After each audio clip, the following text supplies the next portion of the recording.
The first case this morning is the Law Office of Geoffrey Sherbow versus Fieger and Fieger PC. Mr. Fieger and Mr. Gross, this is a full grant. You each have 20 minutes of argument. Mr. Fieger, you'll go first. If you want to reserve any time for rebuttal, you're going to be in charge of that. That's hard to do, but we will be rooting for you if that's what you want to do. I will interrupt you probably if you're still talking after 5 minutes to go through each of my colleagues to see what questions they have for you. If they don't have any, you can continue to use your time. And I'll do the same with you, Mr. Gross. And with that, I will call the case. Mr. Fieger, you may begin. May it please the court, Geoffrey Fieger, on behalf of the law firm Fieger and Fieger, as appellants in this case. I would reserve 5 minutes if that's possible. Presumably this case concerns, and the concern of this court in terms of Michigan public policy and the rules of professional responsibility, is the welfare of the citizens of the state and the clients of attorneys who practice law in this state. In this case, 4 people were the clients of my firm: Murphy Rice, Philip Hill, Dorothy Dixon, and Howard Linden, who was the personal representative of the estate. He was an attorney, although much of the pleadings refer to the decedent's son, who was not a party to this case and was only a taker. 3 of the 4 clients, by admission of Mr. Sherbow, my clients, never had any contact with Mr. Sherbow whatsoever. They did not retain him. They did not seek him out. They did not ask for advice. They did not do anything. They knew nothing. And yet he claimed that he was entitled to a portion of the attorney fees on their case. They were subjected during the years of litigation by Mr. Sherbow to 2 sets of depositions apiece. They were brought into offices and subjected to 2 lengthy depositions. They were subjected to written discovery, and Mr. Sherbow and his attorney demanded they comply with written discovery, even though all of them said, "We don't know who you are, Mr. Sherbow. We don't want to have anything to do with you. We never retained you. Why are we involved in this case?" And then they were finally brought to trial, where each and every one of them testified they didn't retain Mr. Sherbow. They didn't know who Mr. Sherbow was. Nobody ever said anything to them. They retained my law office.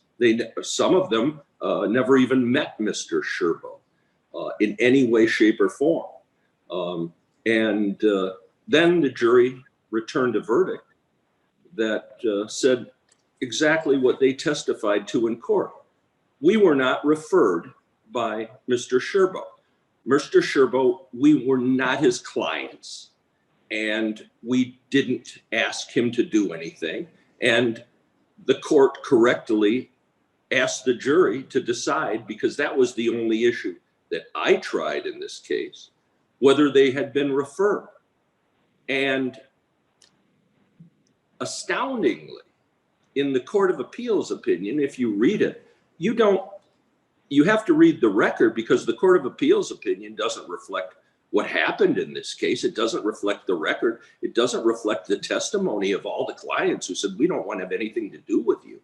Instead, the Court of Appeals opinion at page 15 states this, which is absolutely the opposite of what happened, and the transcript reflects it. Quote, "Plaintiff and defendant both note that the jury continued to answer the second question in the negative, finding that Sherbow did not refer Murphy, Dixon, or Hill or Dixon to the defendant. Based on the record provided and the issues that were tried, it's not clear what purpose the trial court had in asking that question." I don't understand what record the Court of Appeals was reading. The purpose of asking that question was, how can you claim human beings aren't a commodity? The fact that you have a Confederate within my office who writes a letter to you saying we're going to pay you money doesn't make a person a client. It doesn't make a referral. Just like a bank teller who's handing out money, they have the apparent authority to hand out money, but that doesn't mean it's legitimate. The only case that was tried in the Oakland County Circuit Court was whether or not these people were clients. And the jury determined that they weren't clients. The jury determined, as exactly as they testified to, that Sherbow had nothing to do with it. Now, Sherbow admits in this proceeding and in these pleadings that if you're required to have a client, what the definition of a client may be, and we're suggesting that definition under 1.5e should simply be some contact with a human being who's asked for some type of legal advice, so that you might then, if you are the referring attorney, refer a person to another attorney legitimately. If you Mr. Fieger, I'm going to interrupt you and turn to questions, if that's okay. I just want to make sure that each of my colleagues has time to ask you any questions they have, and if they don't, we'll get back to you. And I'm going to start with Justice Zahra. Good morning, Mr. Fieger. I found some appeal in at least the first half of the brief from the amicus ethics practitioners and educators. They suggest that there should be some attorney-client relationship, but that relationship need not be in writing, but there has to be something there that creates the relationship between the attorney and the client, such that the advice that they're giving is the actual referral. Do you take issue with their position? No, that's absolutely right. To prevent this kind of abuse, where you have an attorney, Mr. Sherbow, admitting he has no relationship with any of them, as if they're a commodity. And again, where would the consideration be? I don't understand why the Court of Appeals had difficulty even understanding or grasping this. How could you refer something? There must be consideration. If you have no client, if you don't, what are you referring? What's the consideration between Mr. Sherbow in my office if he didn't have a relationship with him, if he didn't have any contact with him, if they had never come to him in any way, shape, or form for advice? How would he be entitled to a referral fee other than the fact that there was a Confederate in my office who wrote a piece of paper?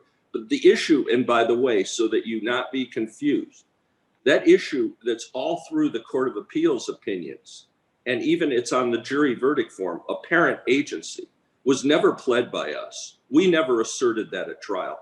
That was what Mr. Sherbow asserted in the trial, inserted in the trial, and said that should be the only issue in the case, whether Mr. Danzig had the apparent authority to give away my firm's money.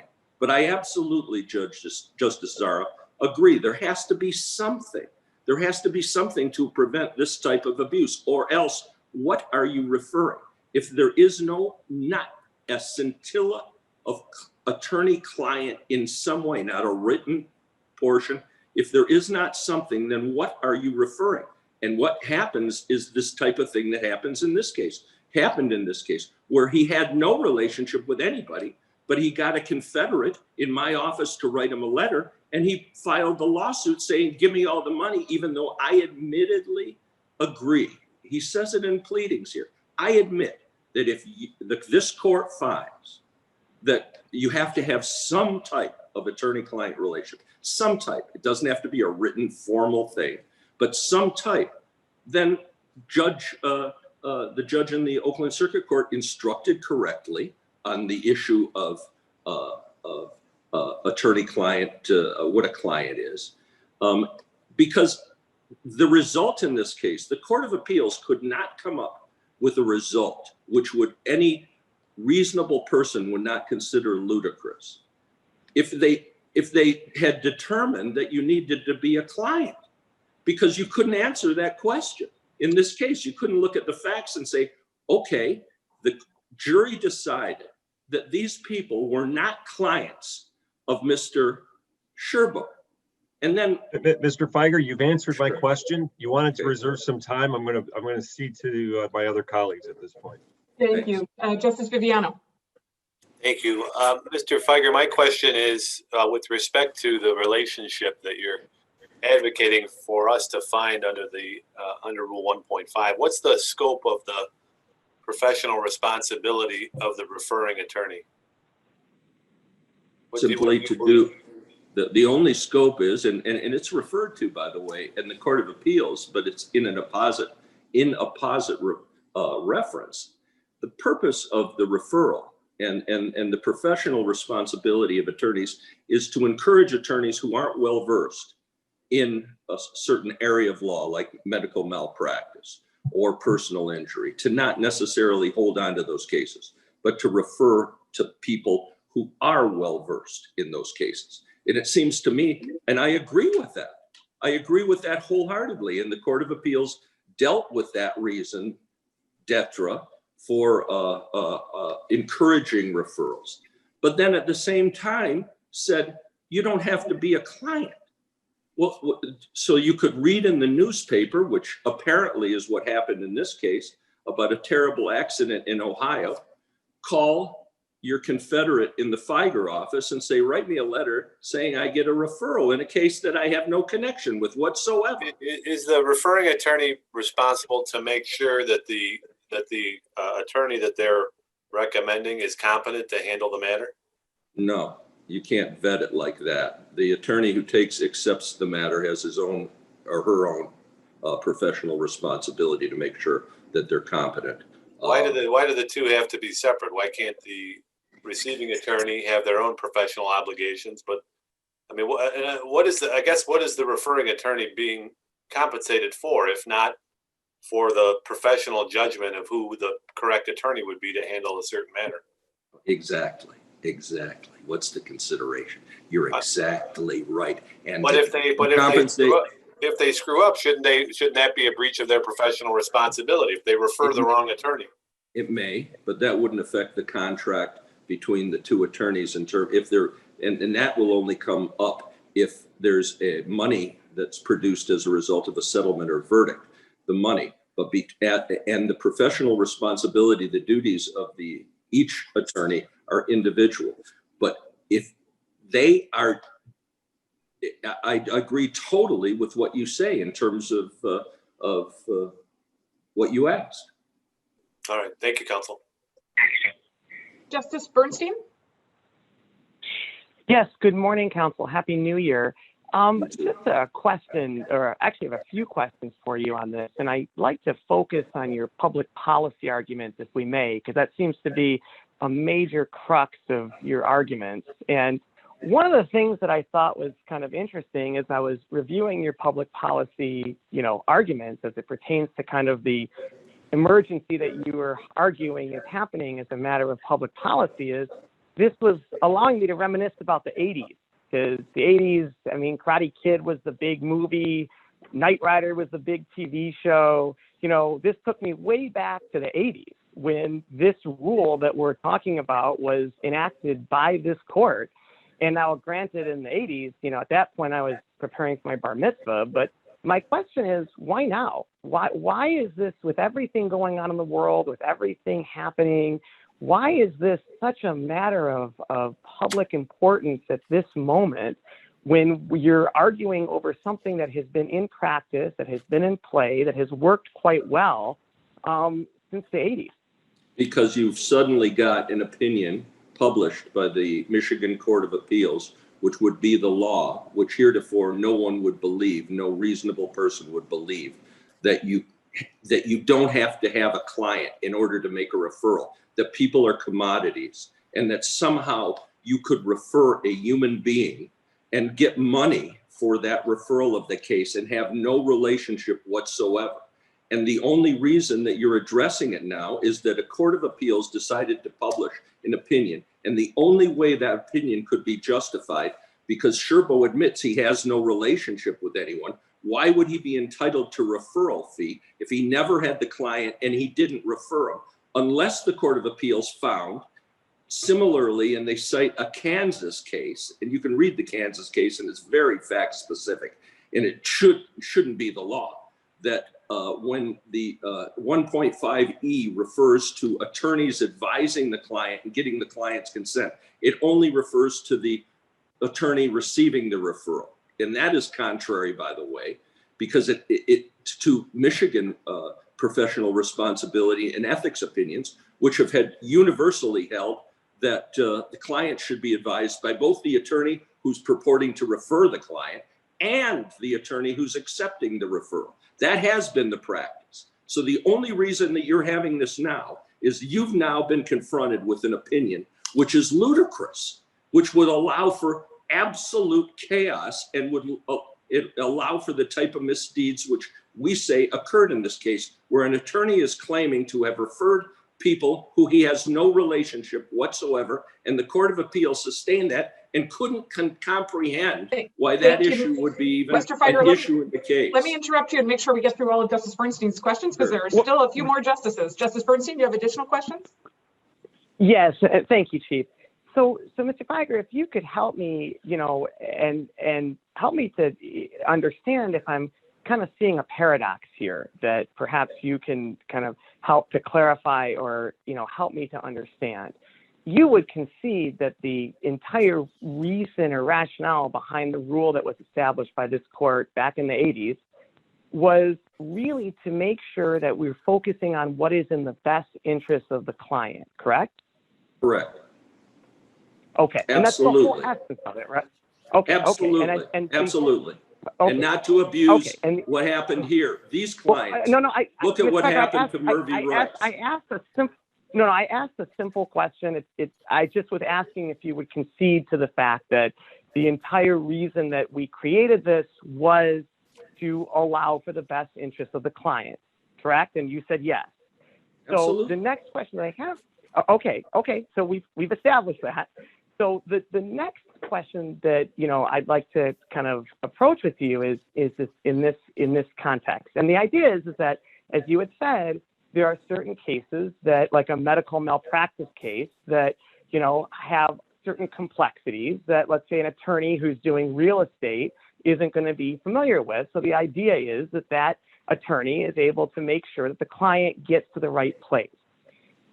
Under the argument that you're putting forth, help me to understand if this doesn't create a paradox. And what I mean by that is that if you have to create an attorney-client relationship, are we now going to have a situation where lawyers who basically aren't necessarily qualified or competent in an area like medical malpractice, and you would concede that that's a highly specialized area of law, where basically statutes matter, NOIs and all the things that go into medical malpractice, time is of the essence.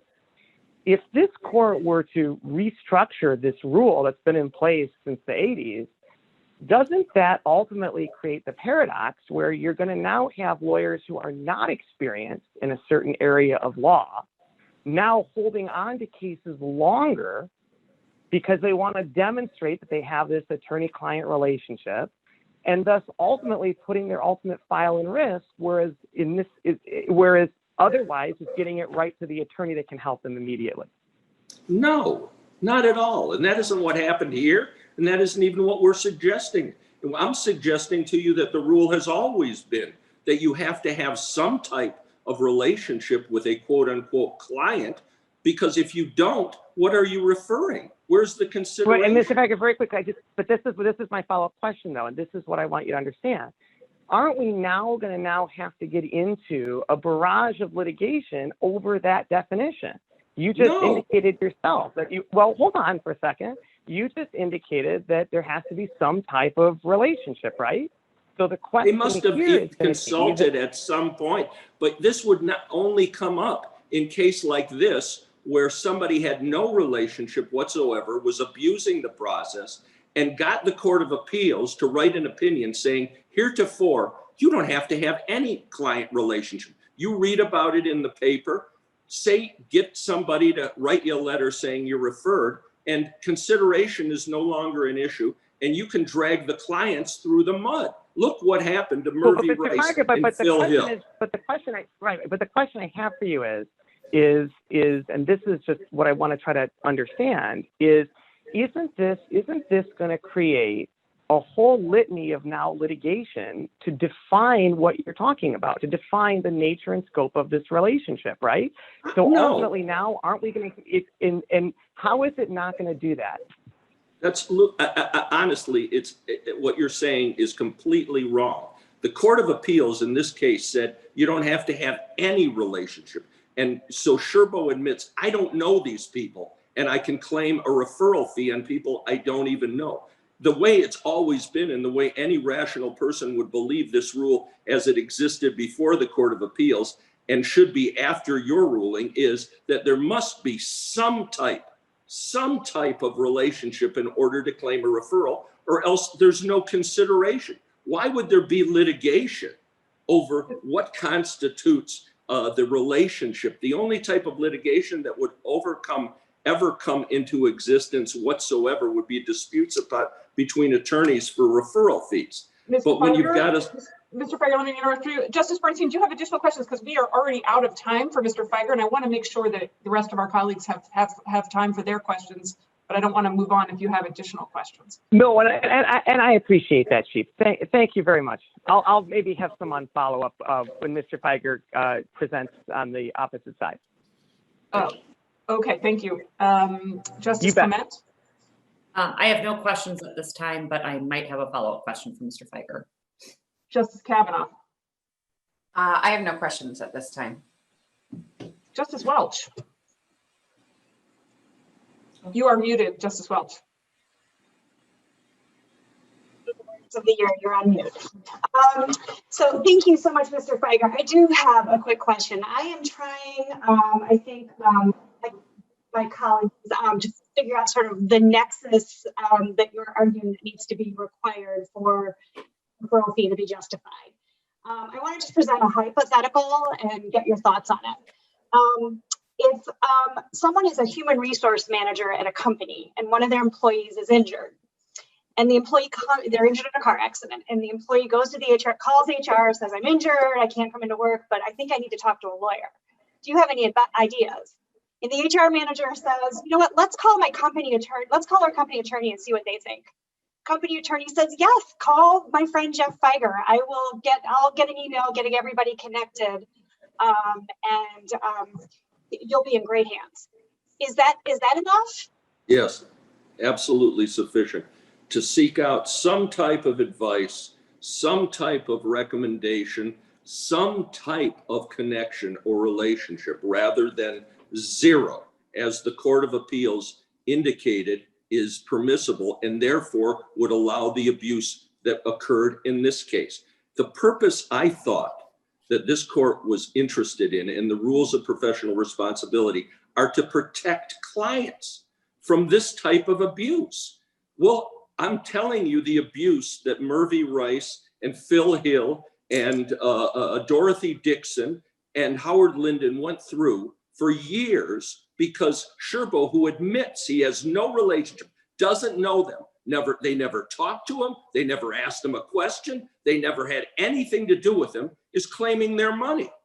Well, that has to be prevented. And up to now, it would have been. No court would have allowed it. No ethics panel would have allowed it. Nobody would have allowed it. All the opinions, except this opinion now, will open the floodgates to abuse. And that's why you should hear it. Because this opinion, the Court of Appeals opinion, is totally unique. It isn't consistent, rather than what Justice Bernstein said, with past practice. It's totally radical, totally new, totally unprecedented. The idea that Mr. Sherbow or any other attorney could read about a case in a paper and get somebody to write him a letter saying, you got a piece of that case. Well, that's got to be prevented for the sake of the client. This doesn't change anything. And that's what is incomprehensible to me. I'm a plaintiff's attorney. I'm engaged in referrals every single day. My office refers hundreds, thousands of cases, just like Mr. Bernstein's former office. And I can't conceive of how what we're advocating this court to do would change anything but protect the client. It doesn't upend anything. It just prevents the abuse that occurred in cases such as this. And the only reason the Court of Appeals wrote this opinion is because it's Mr. Sherbow acknowledges, guys, I don't know these people. I'm claiming money. So if you hold, like the law should say, that I have to have some type of relationship, I lose.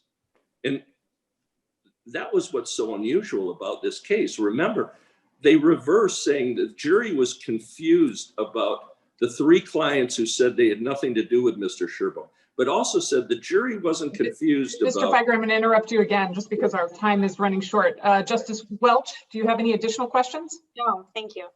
And does anybody else have any follow-up questions? And I mean that especially for Justice Clement and Cavanagh, who did not ask any, and then anybody else. I don't right now. Okay, hearing no additional questions at this point, let me turn to Mr. Gross. Thank you, Your Honors. In the summer of 2012, Mr. Sherbow was contacted by Dion Rice, who was the son of a friend and client. Dion told Mr. Sherbow that his father had been killed and 3 other family members had been seriously injured in a motor vehicle accident in Ohio. Mr. Rice was looking for advice as to what to do as it related to the family's involvement in the accident. Mr. Rice specifically asked his father's the executive director of his father's corporation how to get in touch with Mr. Sherbow.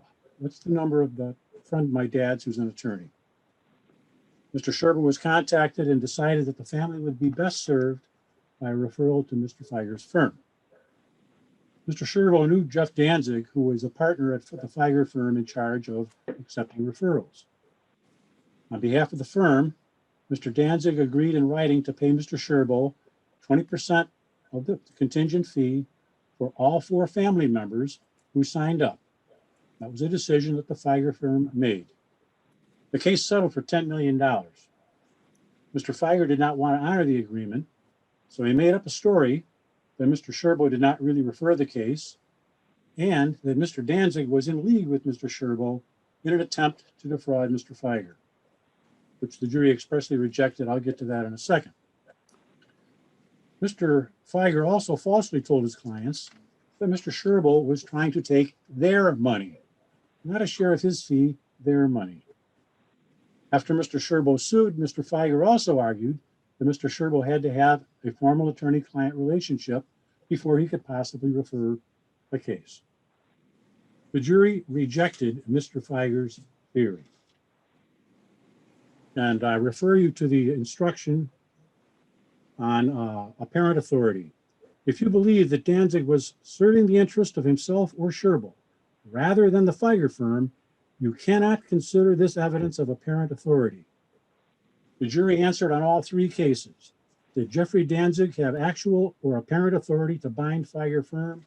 The jury answered yes. The jury wasn't buying any of this.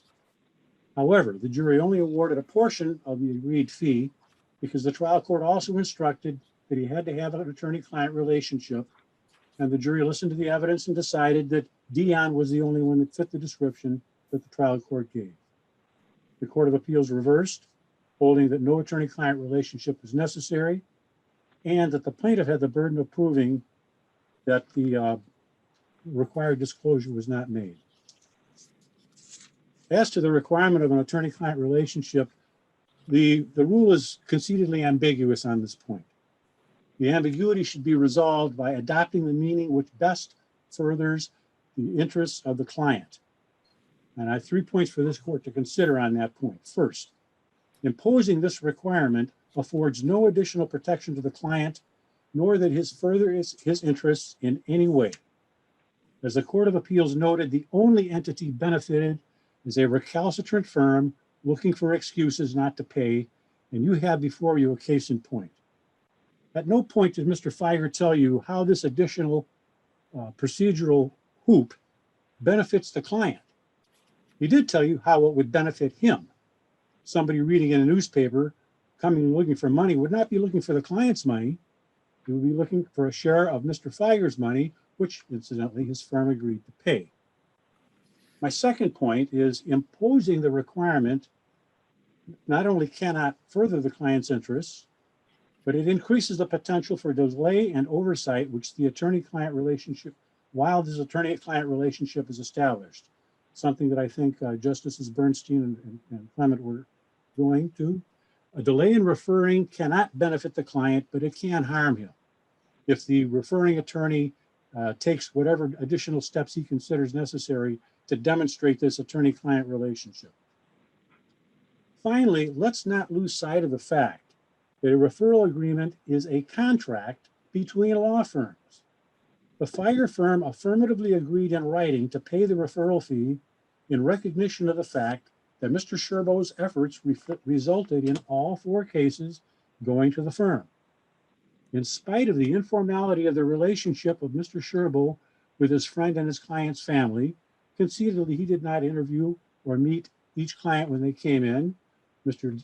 Dion came to him looking for a referral for the family members. Mr. Sherbow gave it, and the family members went to Mr. Fieger's firm. It was the Fieger firm. Mr. Gross, I'm going to interrupt you now and see what questions my colleagues have for you, okay? Yes, Your Honor. Justice Zahra. Not at this time, thank you. Justice Viviano.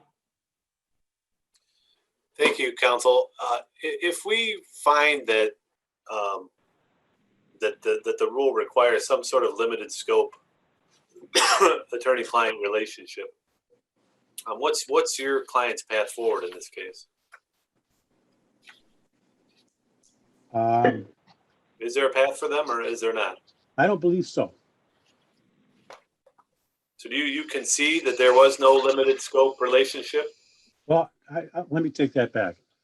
The path forward would be to litigate the issue of Dion's agency relationship vis-a-vis the other family members. He came to Mr. Sherbow on behalf of not only himself, he was looking for assistance as to the family members.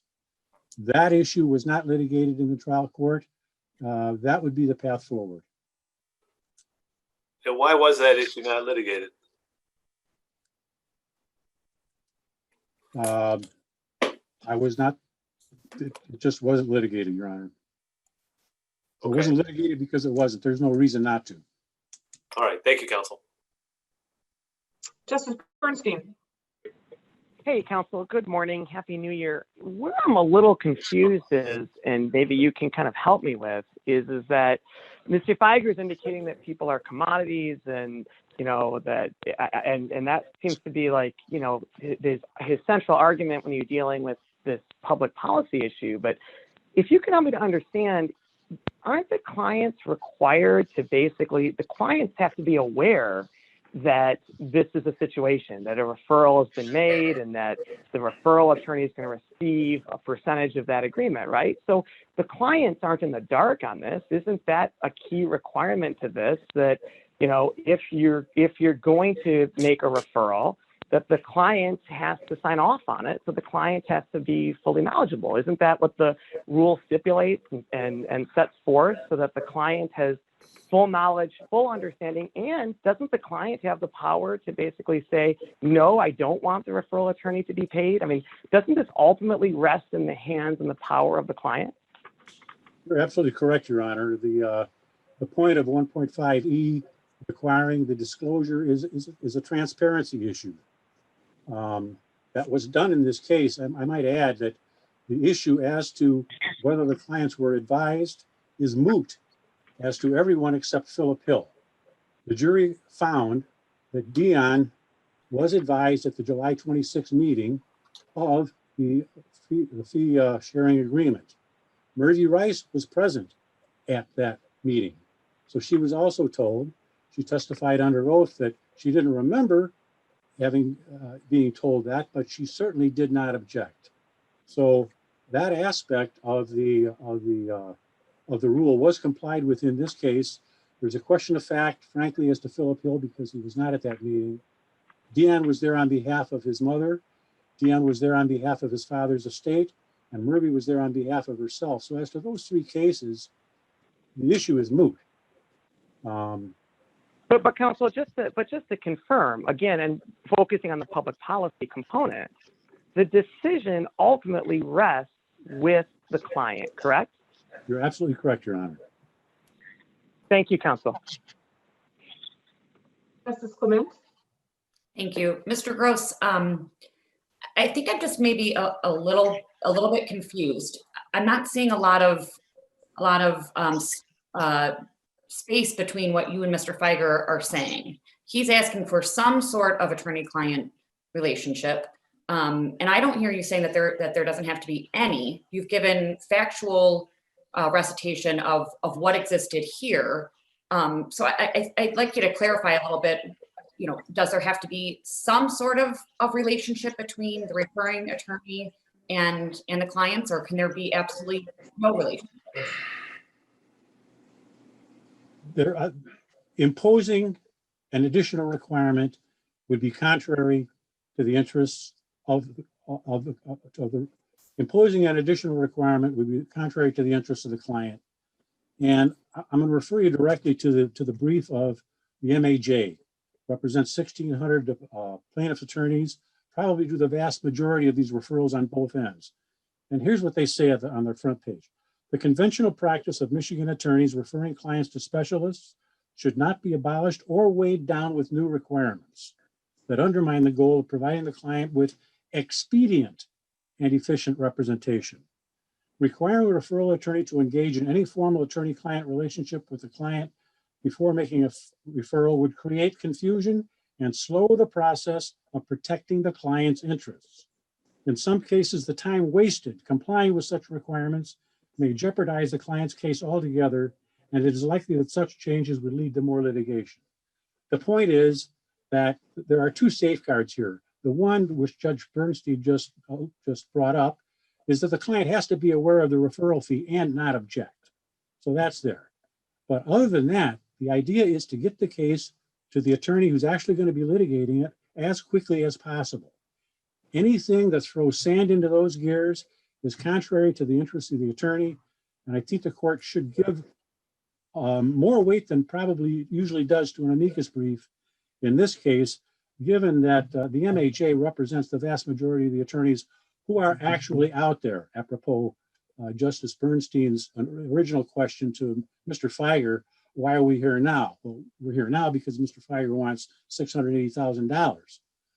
But other than that, the system has been working fine, and that's what these attorneys are telling you. Thank you.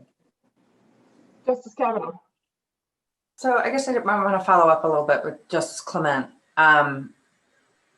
So is it your contention that if the Court of Appeals, if we were to affirm the Court of Appeals and this were to go back for a new trial, that the jury would not be instructed as to that there's any requirement of some sort of relationship, right? Is it not, you know, there was a particular instruction on the definition of a client, I think, that was akin to a formal professional attorney-client relationship. And I understand your position to be that that was an error to instruct the jury that they had to, that your client had to establish that. Is it your contention that there should be no instruction on the issue of the relationship between your client and the underlying clients, or is it that it should be a different instruction?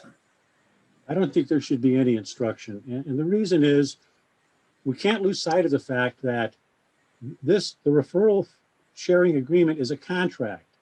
If the receiving firm is satisfied that enough has been done to warrant them giving part of their fee away, that's their business.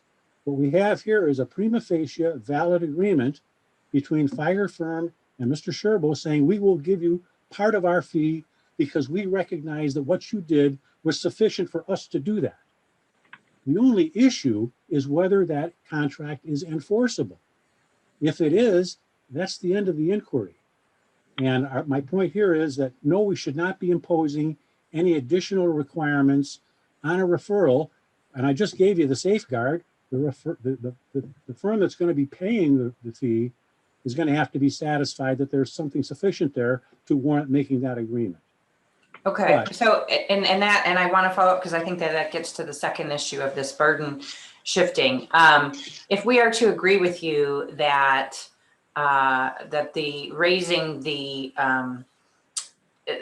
contract's compliance with 1.5 is an affirmative defense that the defendant here had to raise, doesn't you establish a prima facie case of here's the contract, the defendant says that this contract is against public policy because it doesn't comply with 1.5, you still have and retain, or your client, the burden of persuading that contract is still enforceable, correct? No, Like- I think, as we said in our brief, I think that burden should be on the party who is looking to void an otherwise valid contract. We looked at the McCormack test for allocating burden of persuasion. And we think they all favor imposing the burden on the party challenging the contract that they entered into. First of all, the defendant's the party seeking the change here. We want a valid contract to be turned invalid. Look at policy considerations. Of course, we want to favor the enforcement of referral agreements because we want to encourage them. And we want to make them as quick and easy and efficient as possible. Convenience. What do you do when the client does not remember? If you're going to challenge the validity of the contract and that information is unavailable, you should be obligated to come forward with something. Fairness. Here's one. These disputes arise only after a case is successfully concluded. The receiving attorney can collude with the client to deny a referral fee or otherwise manipulate the situation, as we have here, where the clients were falsely told that Mr. Sherbow was trying to take their money. Getting their cooperation after that was probably not too difficult. And finally, the defendant is positing the more unusual event. He's asserting an ethical breach here. He'll have to prove it. So he has the burden to raise the affirmative defense and present evidence to support that as a valid defense. You retain the burden, though, to negate that affirmative defense and establish that you have a valid contract, right? no, that's the issue, and I would disagree. I think that they have the burden of coming forward. They also have the burden of persuasion. It's not an unusual situation. Every one of these situations is not necessarily a burden shifting one, and our contention is that this is not a burden shifting situation. That the burden of coming forward and the burden of persuasion is also on the defendant. It remains with him. Okay, thank you. Justice Welch?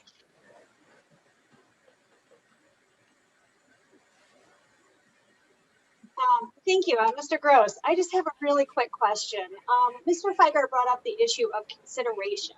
We know for a valid contract, you need offer acceptance consideration. What is the consideration in these referral situations? We gave him a case that turned out to be worth $3 million in fees. I don't know how to put it more succinctly, Your Honor. Okay. Thank you, Mr. Bush. You have 2 minutes and 32 seconds if you want to tell us anything else. Oh, goodness. You were pretty thorough, Your Honors. I don't think I have anything else. That's fine. You don't have to use it. Thank you very much, Mr. Gross. Other than one point. As to the burden of proof, I mentioned earlier that the issue is moot as to Dion, in both in his capacity as representing his mother and in his capacity as representing the estate, and Murphy Rice. They were advised.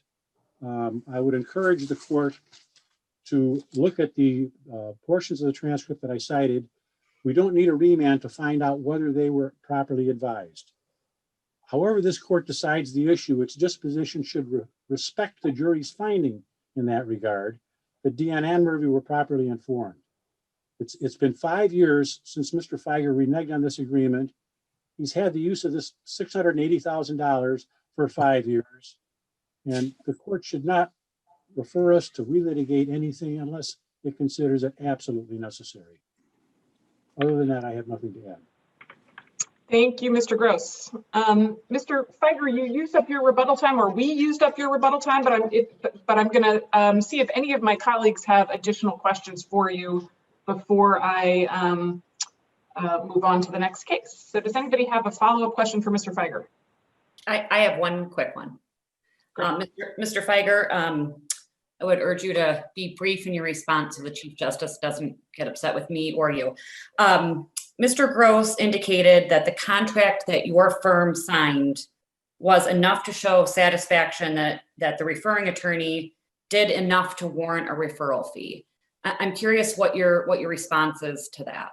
Contrary to what Mr. Gross just said, because he wasn't at trial, Philip Hill is not a member of the family, and each and every one of the clients testified they were not advised of any referral, that they all retained my firm, that they wanted my firm, and if they had been advised of it, they would have objected to it and rejected it. And the jury found, contrary to what Mr. Gross said, that they were not the clients of Sherbow and that Sherbow did not refer them. So I don't know what Mr. Gross was referring to. So what's the consideration? What was he referring when the client said, we don't know Mr. Sherbow, we didn't seek his advice, we didn't come to him, and that's including Dion. Some of them never met him at all. Some of them were in a coma. And he claims all these things happened at trial. Read the transcript, read what the client said, and read what the finding was. Apparently, Mr. Gross is talking about another case. The jury found they were not the clients of Sherbow, that they were not referred by Sherbow, and they testified at trial, Murphy Rice, Dorothy Dixon, Philip Hill, Dion, that Mr. Sherbow had nothing to do with him. They didn't come to him at any time for anything, and nobody ever talked to them about referring a case to my firm and him getting a referral fee. And if they had been, they would have rejected it. Read that, it's in the transcript. So what compliance was there with anything? The jury was instructed, and the clients did testify about that burden of proof. So there was no consideration, none, zero. And that's why the clients found, that the jury found against Mr. Sherbow and his argument. They didn't find for him. Thank you, Mr. Fieger. Justice Clement, do you have any additional questions? No. Okay, thank you very much to both of you. The case will be submitted.